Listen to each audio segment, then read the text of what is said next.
Welcome to The World This Week. We will give you the moon, we promise you. The blood moon is happening later today. This is the show, though, where we put four of the best and brightest brains in Paris around a table to talk through the news of the past 7 days.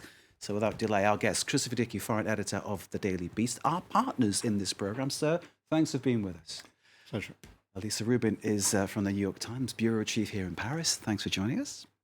Pierre Askey is president of Reporters Sans Frontières. Yes. Reporters Without Borders. Without Borders, Indeed. or sans frontières. And no borders around this plateau. We're both. Thank you, sir, for being with us. And Lila Jacinto is international news reporter here at France 24. Lila, great to see you. Now then, the story that's kept France awake during this terrible heatwave is the Benalla Affair. The world's been asking, how does a guy who's the bodyguard of the president end up seemingly impersonating a riot police officer and then roughing up a woman and then beating up a man?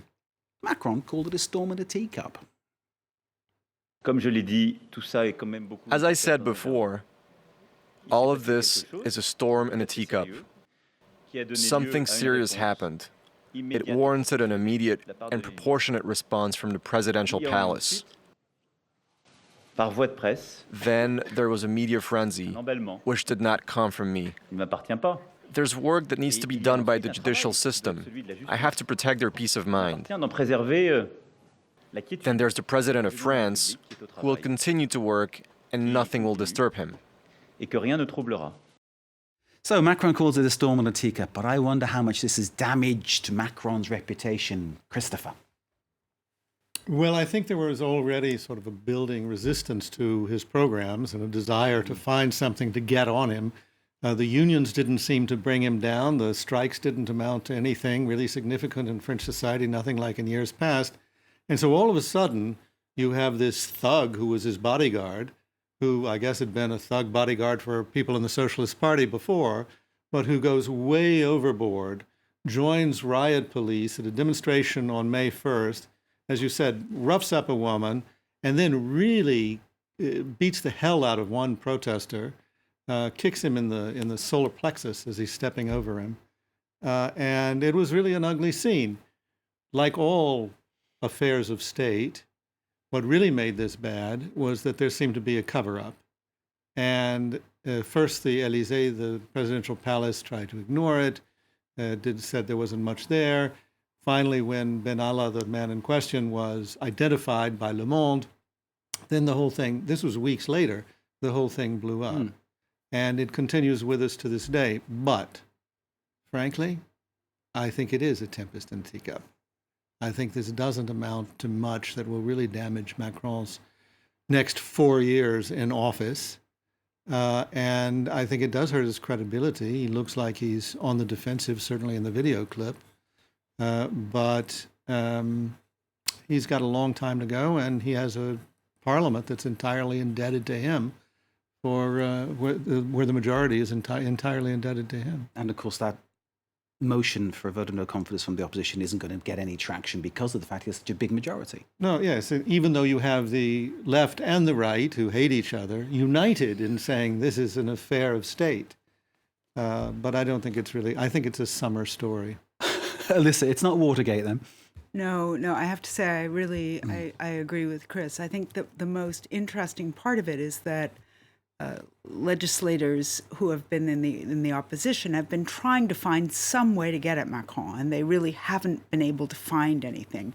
And finally, this came up, and they are flogging it for all it's worth, and they're making points that people maybe hadn't fully taken on board, and maybe they will a bit more now. I mean, the way Macron handled it was very typical, but it was how someone who hadn't really been an elected politician before would handle it. Instead of imagining the worst headlines possible when something like this comes up, which is what someone seasoned does, and then thinks about what they're going to say to head that off, he just basically first sort of closed ranks, and then he minimized it, and really in some ways is still minimizing it, rather than facing it more frontally, and has been extremely antagonistic with the media. Now, while I don't think the media is beloved in France either. I mean, in America, obviously, it's a constant. But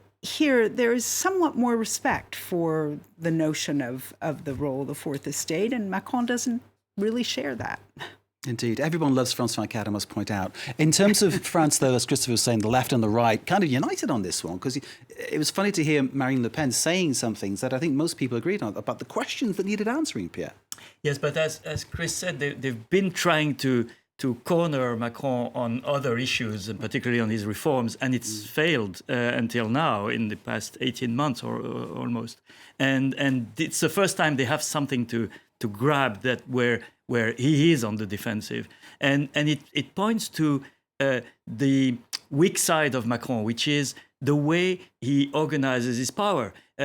It's been discussed a lot already, but he has an inner circle of very few people that he trusts, very young, very inexperienced, and they work like a commando, and he's a man on a hurry. He wants to do things fast because he knows that as soon as the first, we don't have midterm elections, but the intermediary votes, the European, the regional, municipal elections will come, he will have some setbacks. And so he wants to do the maximum before he has to slow down and take the political climate into account. And that is his weakness, because this first inner circle of people are maybe not very transparent, not very well known in the country, and not accountable. And that's exactly what happened with this man, who I must say I'd never heard of before.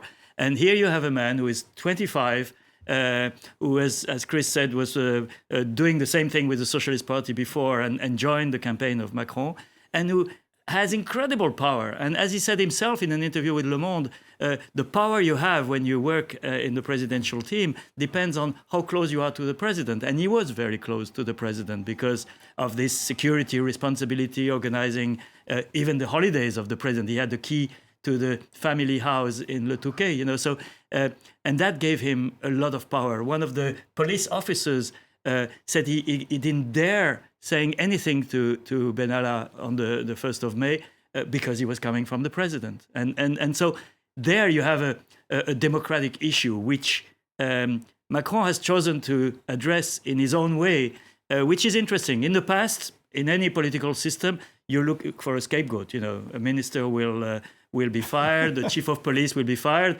and that's all his fault, and the president is, I didn't know, and I was betrayed by my officers. Macron did exactly the opposite. He said, there's only one person responsible, it's me. If you want, you come and look for me. That's what he said 2 days ago. And that's quite courageous, obviously, because you don't look for scapegoats.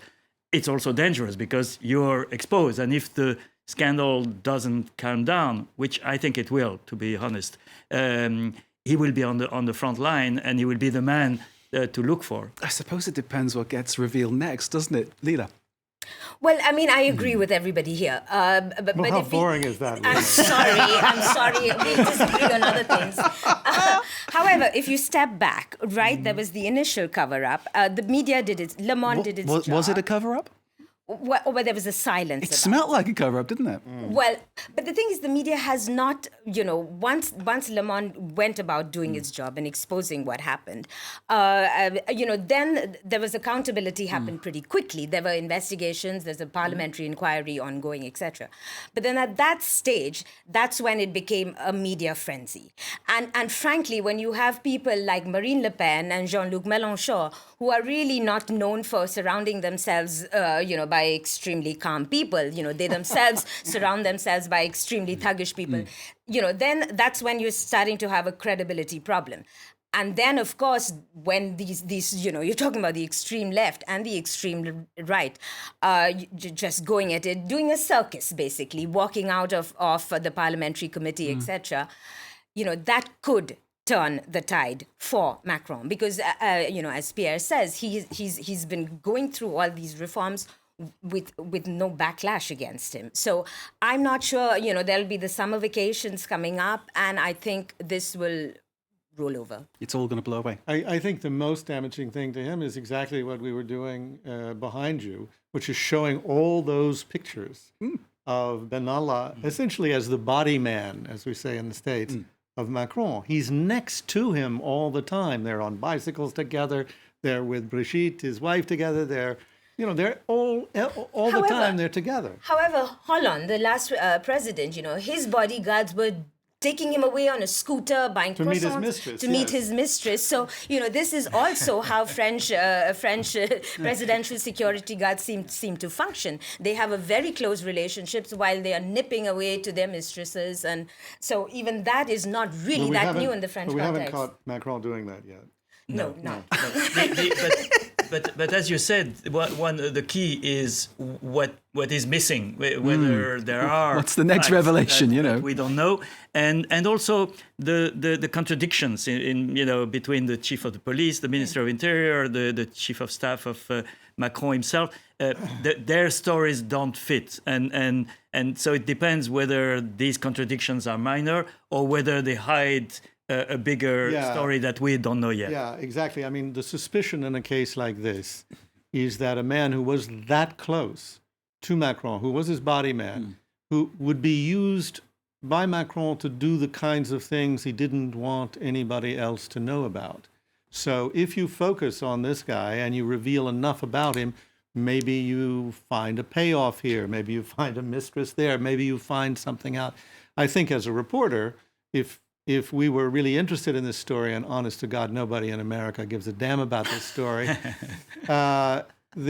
if we were really interested in the story, that would be the thing to go after. That's what any investigative journalist is going to smell. Alexandre Benalla, for the moment, remains loyal to the president. I mean, this interview he gave to Le Monde, He hasn't become, he's not Michael Cohen yet. which is very interesting. He admits that he's done a big blunder, and he says, I betrayed the president, and and he still respects the president. So for the moment, the dam is holding. And he's going to be flipping burgers at Five Guys on the Champs-Élysées soon. So. Is there an issue about the French being a bit too deferential towards their leaders? Do the French respect their leaders a bit too much? Because, I mean, this in the UK would have been tabloid fodder and burning like crazy and going mad, this story, There's much more of a history here, it seems, of the monarchical president, and the president does have all kinds of powers without check that you don't see in the same way in the United States, at least, which is the system I know best. And there you'd be constantly recently, anyway. Right. Well, right.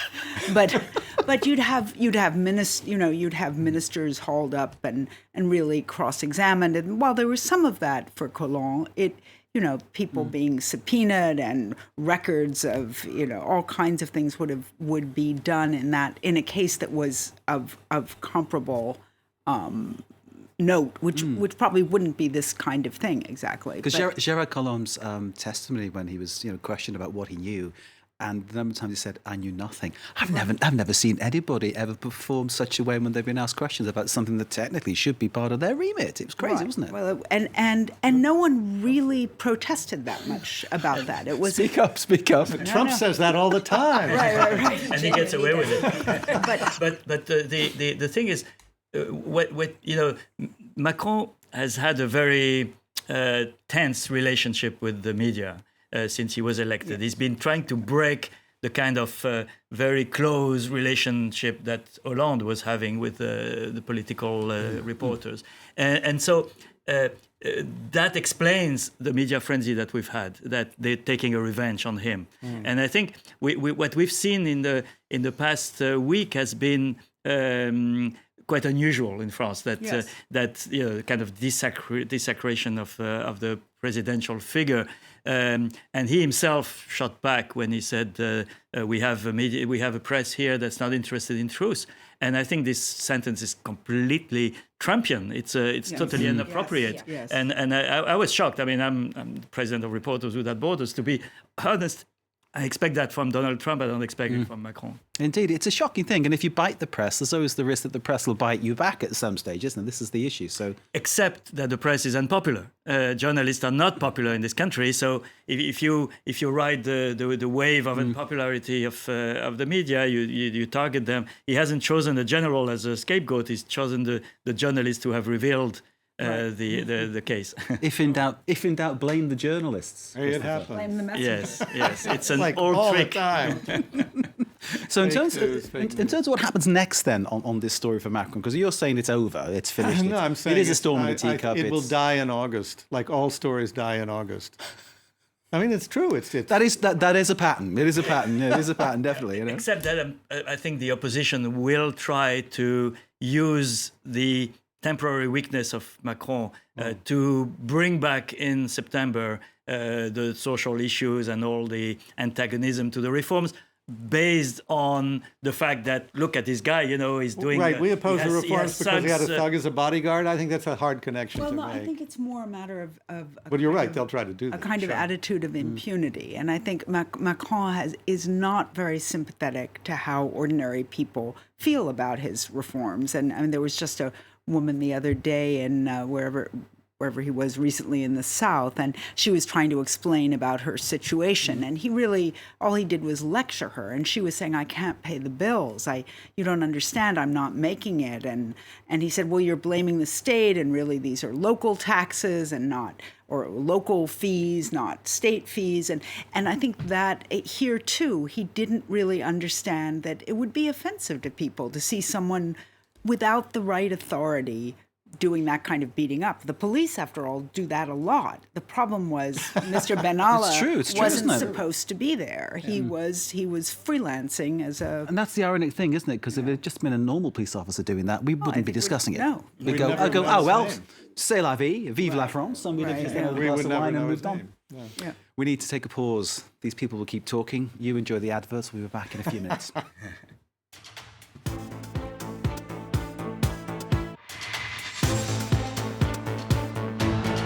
Welcome back to The World This Week. Our panel to discuss world events are Christopher Dickey from the Daily Beast, our partners in crime in this programme. Great to see you, sir. On the other side of the studio, Alyssa Rubin, New York Times bureau chief in Paris. Thank you. Leila Jacinto is international news reporter and so much more here at France 24. Thank you for being with us. And Pierre Haskey, president of Reporters Sans Frontières and journalist and co-founder at rue89.com. That's rue89.com to you and me. Let's begin with Imran Khan declaring victory in Pakistan. The legislative elections passed in an atmosphere of high tension. Almost 200 deaths in terror attacks during the campaign, and that suicide attack in Quetta actually on voting day. We understand there are going to be demonstrations, protests demanding new elections because of allegations from the opposition that there was vote rigging and ballot stuffing. However, Imran Khan declared victory and is now looking like, due to partial results, or going on partial results, to be the man who's most likely to be Prime Minister by the end of this process. Will he keep his promise to Pakistan and clean up public life? Today, from where Pakistan is standing, I want to tell you that we will govern the nation in a way that has never happened before. We will implement a governance like never before, and that will start with ourselves. We will do this by bringing ourselves down a notch with simplicity and humility.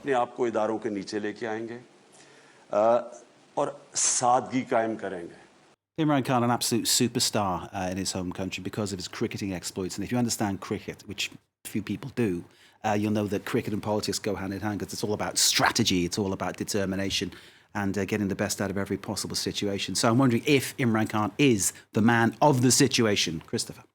You're asking me? Well... Not about cricket, about politics. Oh, good. Thank God it's not about cricket. Well, the election was not cricket. Oh, well. No, I think that what he said about the country never being governed the way he's going to govern it and that he's going to clean up corruption is wildly misleading because he was essentially the candidate of the military, and the military is wildly corrupt. So what he's doing is assuring the position of the military, and if there was ballot box stuffing, if there was fraud of any kind, it was the military that was helping to engineer that. What he's done is come in with the backing of the military to replace what had been two dynasties, family dynasties that had been trading off. Nawaz Sharif and his people, and Benazir Bhutto, and the late Benazir Bhutto and her son and their people. And so he is, in that sense, a new face, but he represents some very old, very powerful interests, and from an American point of view, the most problematic of those interests. He is by far the most anti-American leading figure in his part of the world now. And it's going to be a very tough row to hoe. Elisa? Again, I always They called agree him with Taliban Chris. Khan. They called him Taliban Khan, didn't they? It's really was Well, a bit of a tabloid label, but is talking about sort it's of, closest to the Taliban. I think there was, I believe, a gift to one of the big Haqqani madrasas in the last year. It was Sami al-Haq, yeah, and exactly, and it was they are the people who have been among the most brutal in terms of their operations, both in Waziristan, the sort of ungoverned part of Pakistan on the Afghan border, but also in engineering attacks in all over Afghanistan, but especially in the sort of southern southeast here, and they're really they basically run a mafia operation primarily, and they are protecting that, but sort of do terrorism almost on the side as part of their enforcement, and so to give money to them, to have any sort of interchange with them would raise a lot of questions about whether there's going to be any restraint at all on Pakistan remaining a kind of a breeding place for terrorist I tell you, what's a couple of things are very alarming. One is, he hasn't got the majority to form a government. So he's not going to go to the two main parties. So he's going to go to these very unsavory characters, hardline Islamists, and I think people find it hard to understand that it is the military that often pushes the hardline Islamists because, to understand Pakistan very simplistically, the military really wants control of security and foreign policy. The previous prime minister, who is in jail right now on corruption charges, every single civilian prime minister or leader who was democratically elected ends its term in Pakistan because of corruption. There is rampant corruption, but the military also pushes that agenda. And unusually this time, we had a high court judge who actually, said that the military establishment was interfering in the judiciary. The danger now is for him to form a government, he's going to have to form alliances with hardline Islamists. Many of these people, they belong to parties that are terrorist groups. They just form a proxy, a new name. Imran Khan's track record has been very alarming. In parliament, he's voted against amending the hudud laws, which jail rape victims. He thinks feminism is an onslaught on motherhood. He, his track record is seriously alarming. He's going to have to get into power with the most hardline Islamists. So on that front. And on the other front, he's also battling for power in Punjab. So his power base is not secure. He's going to be played by the military. Any which way, Pakistan is going to go through a very hard time, which is very sad because the last election in 2013 was a much better election than this year. So Pakistan has moved backwards that way. And let's not forget they're a nuclear weapons state. Oh, yes. Yeah. Well, you were referring to the rule of cricket, and to which I don't understand anything.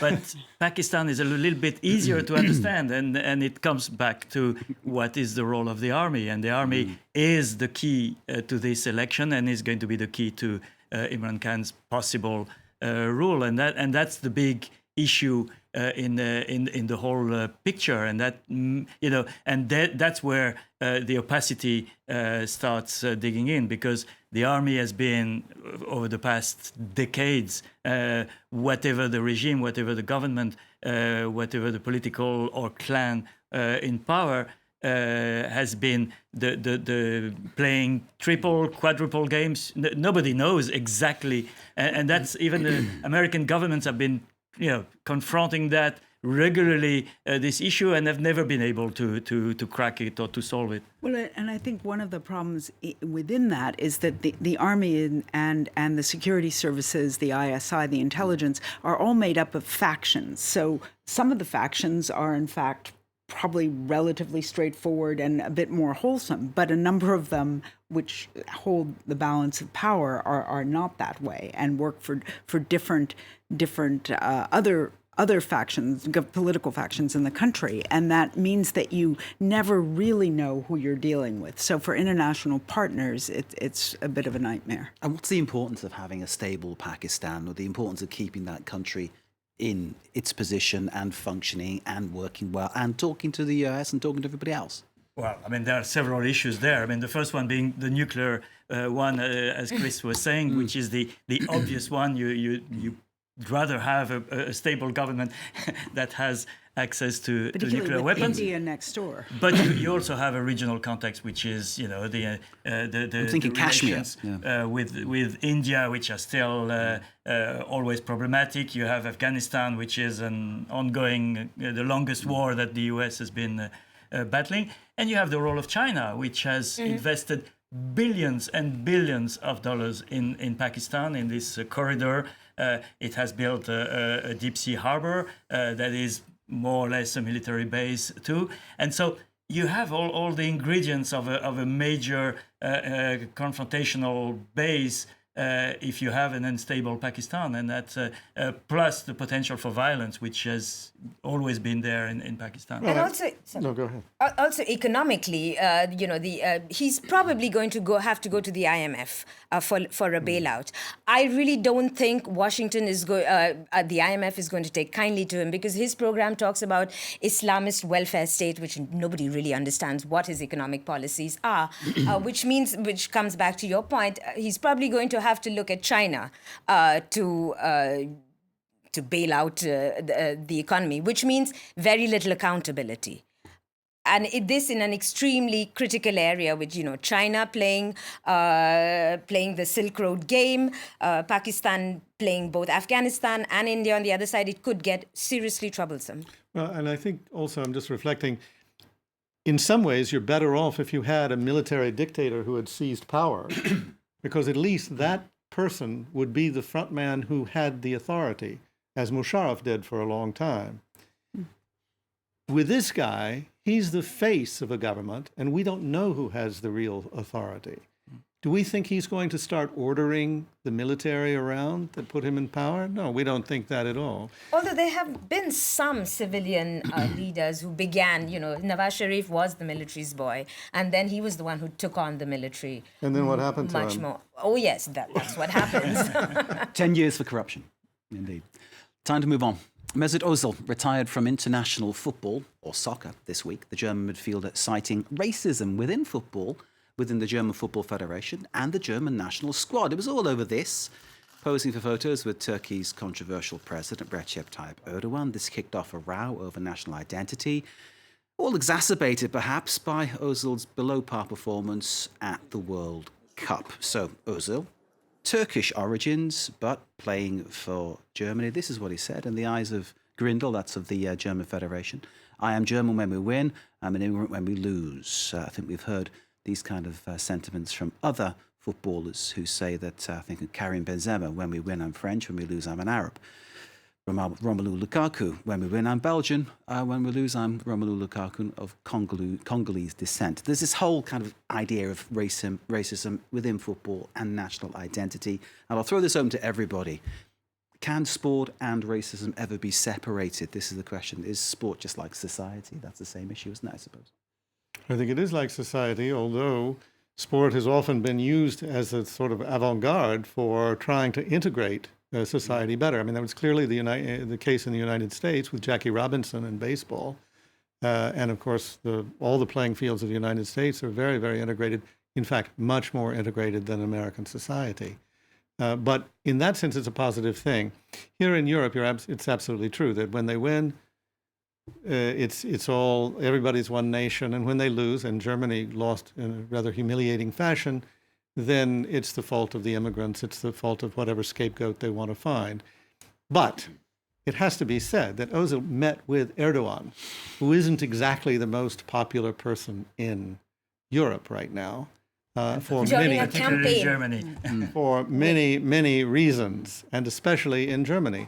And so that makes this situation slightly different, I would say. There was another footballer in that shot. He plays for Everton, which is my favourite team. He's Turkish. He's posing with Turkish president. That's not a problem. It's the issue that Ozil's German and posing with And that Germany lost the World Cup because Is it more about race or more about If he losing? had won, I think it would have been a side issue, and you would have been caught in the same hysteria that you had in France, and possibly same controversies, but in a different way. He was framed by Erdogan, and Erdogan used him. Don't forget, this was an election time in Turkey, and Ozil is a good, nice poster boy for a candidate, and I think that he paid the price because he lost. If he had won, it would have been a different issue. But we also live in a time of identity politics, and identity is at the core of all the tensions and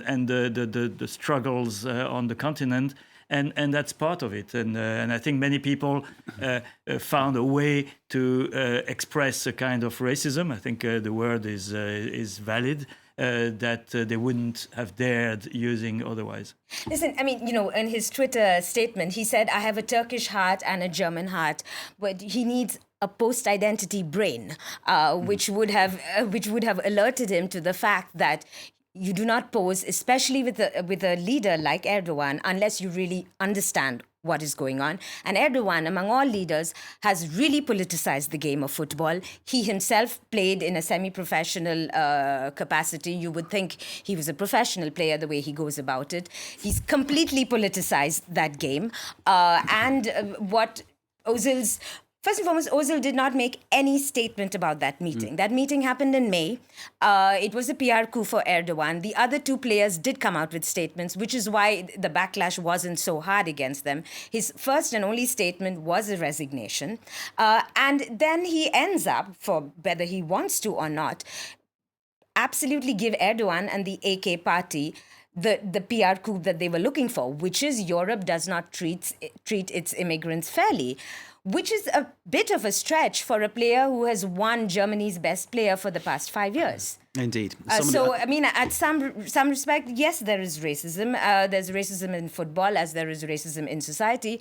But at some point, if you're playing the identity card and you are playing the racism game card, that also has to be called out. Because if Germany had this shock exit from the World Cup, everybody has to answer for that. So, I'm not saying there is no racism, but we need to look at this far more holistically. There's more things going on than just racism. That could be one of the things there. Because, I remember working on a football match back in the 80s when the crowd threw bananas at the black player on the pitch. And there was only one black player on the pitch, and he was the best player on the pitch. And it was the opposing fans throwing the bananas at him. And clearly they were doing that to try and put him off his game. And you could say that was just a little bit of horseplay, but it was also racist horseplay. You wouldn't say that, would you, Mark? I wouldn't say that, but it was racist horseplay, wasn't it? It was racist, wasn't it? Of course it was. And the fact now we're so far on from that, we're still talking about the same issues. I don't know. These kinds of things happen every so often in Italy and lots of places. But I think there's also at least to me, there is a fundamental American versus European fissure here in the way we think about race. People are constantly describing themselves, who are people of immigrant backgrounds, as that they're Vietnamese Americans or they're Chinese Americans or they're Irish American, Irish Americans, right? American. People really have a sense of pride about being an immigrant from a particular place and being an American. And here, as we know, when the humorist comic Trevor Noah brought this, congratulated France on winning the World Cup and saying it was a French. It wasn't a French win; it was an African win. The ambassador to France wrote him a formal letter and explained why it was only a French win, and the riposte was, well, isn't it possible to be both? And I think here that's less accepted in general. There's an idea that you become the country you immigrate to. The problem is that I think the society is changing on that, but the overall the outside picture should not be touched. The idea that you become French and only French and not African French or Hungarian French or whatever. But the reality has changed, because if you looked at the ceremony at the Élysée, when Macron received the team, and this was an African feast, you know. I mean, Pogba was the DJ or the master of ceremony, and on a very festive African spirit, and no one found anything to say about that because it's accepted and because they won, you know. Right. But my feeling is that the society is accepting that more than that the appearance wants it to be seen. But it can and that's also, why the ambassador protested. Right, but it can also work in the reverse, because in this case, the players were themselves saying they were French. Yes. They individually tweeted that. So sometimes if you tell someone you are not French, you're African, you know, it works both ways. Yes, but so, the difference is that you can be, I think today, more than 40 years ago, you can be French and retain your original culture. Should you want to. Should you want to. But when I grew up, I was born in a Jewish family in Tunisia. And I can tell you, when I grew up, if you wanted to be French, you had to be assimilated. That means give up everything you had from your origins and become a good French, saying my ancestors were the Gauls.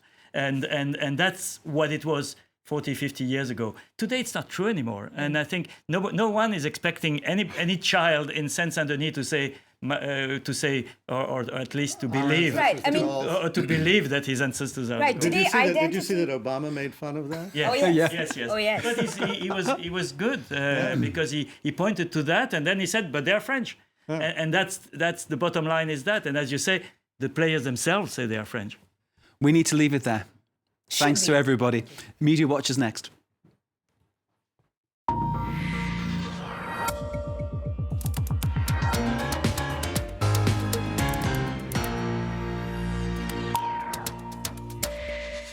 Christopher Dickey calls this the best part of the programme, and I don't disagree with him at all. Emma James joining us from Media Watch, been looking at reactions across the internet for all our stories, and you're looking at the news that more than 700 children have not been reunited with their families after being separated at the US-Mexico border. Yes, of course, this is the court-imposed deadline after that Trump administration policy of separating children from their parents when they arrived at the US-Mexico border. Now, that deadline expired yesterday, and 1,442 children have been reunited with their parents. 711 still haven't. The government says that they are ineligible for various reasons, including the fact that many hundreds of their parents have already been deported out of the United States. Others they can't track down because they don't really want to get in contact with ICE in case they themselves get deported. And others still actually waived their parental rights. And there is a lot of controversy about how this was done. This quote from a BuzzFeed article comes from the US Senator Kamala Harris. A mother from Honduras who was separated from her son was told that if she signed a form, she would be reunited with her child. Only later did she learn that she had signed away her right to be reunified with her child. Really shocking stuff. Now, this article is well worth a look. They talk about the fact that parents were misinformed, coerced, or even tricked. And a lot of lawyers really arguing the case for these parents now. More than 200 waived their right to be reunified with their children by getting rid, essentially, of their parental rights. And it's believed that a lot of those people were pressured. And, of course, there's an issue of comprehension. Did they actually understand everything that was being asked of them? Now, the Senate Democrats have posted a video on Twitter today and on YouTube giving a voice, really, to some of those parents being held at a centre in Texas. It's well worth a look, regardless of your politics. Take a look at this clip. We came to this country to save our lives and the lives of our children. We were not prepared for the nightmare we faced here. The United States government kidnapped our children with tricks. And didn't give us the opportunity to say goodbye. Please help us. Please help us. Families belong together. It really is a very effective video. Lots of people reacting online. This makes me feel sick in the stomach. The hashtag Where Are the Children is being used a great deal as well. This gentleman saying, what is an acceptable number of children who've been orphaned temporarily or permanently by our government? 0. We should be ashamed of ourselves for letting this happen and for letting it continue. And this hashtag as well, this repeated use of hashtags, including Where Are the Babies? Because that figure of 700 111 refers to those over the age of 5, under the age of 17. And of course, there were children younger than that, toddlers, babies, infants, who were separated from their parents. And not many people reporting on that one, to be honest. Vox makes a mention of it. There was an earlier deadline to reunify them with their parents. 102 were taken, only 57 were back with their families by that deadline. And nobody seems to quite know what the figure is now, where those toddlers and babies are. Let's change the tone a little bit. After all the warnings about social media addiction, Emma's found that we're now being advised to take a break. Yes, absolutely. Well, we have dry January for people who've maybe gone a bit overboard at Christmas and drunk too much. Never. We've got Stoptober for the smokers. Now they're talking about having scroll-free September. Now, this is a UK initiative backed by the Royal Society for Public Health. They say it's an opportunity for us to take back control of our use of social media. They say that people will be more productive, it'll be better for their mental health, also body confidence and relationships, as well as sleep patterns too.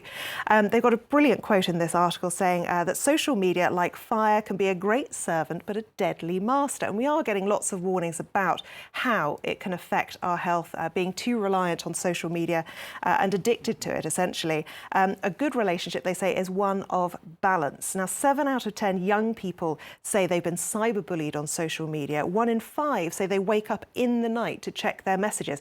And this campaign is, broadly speaking, aimed at them. It's the first month back at school in September. But it is for everyone. And if you take a look at the website for the Royal Society for Public Health, they say you don't have to go cold turkey. There are other options available to you. You can give it up outside of work hours, or maybe just ensure you don't take it to bed with you. There's the social butterfly option, which is where you actually enjoy the event you're at instead of running around taking photographs and telling all the people who aren't there how great it is and what they're missing out on. Some people not too impressed with this. What on earth is this? You hear this craziness, ask this Twitter user, which I particularly enjoy. And this one's saying, it's a no from me. But interestingly, they've used Simon Cowell, who himself does not use social media. Here we go. Emma James, thank you very much indeed. No time to react from the panel, I am afraid. This has been The World This Week. Thank you very much for joining us. Stay with us here on France 24. Thank you.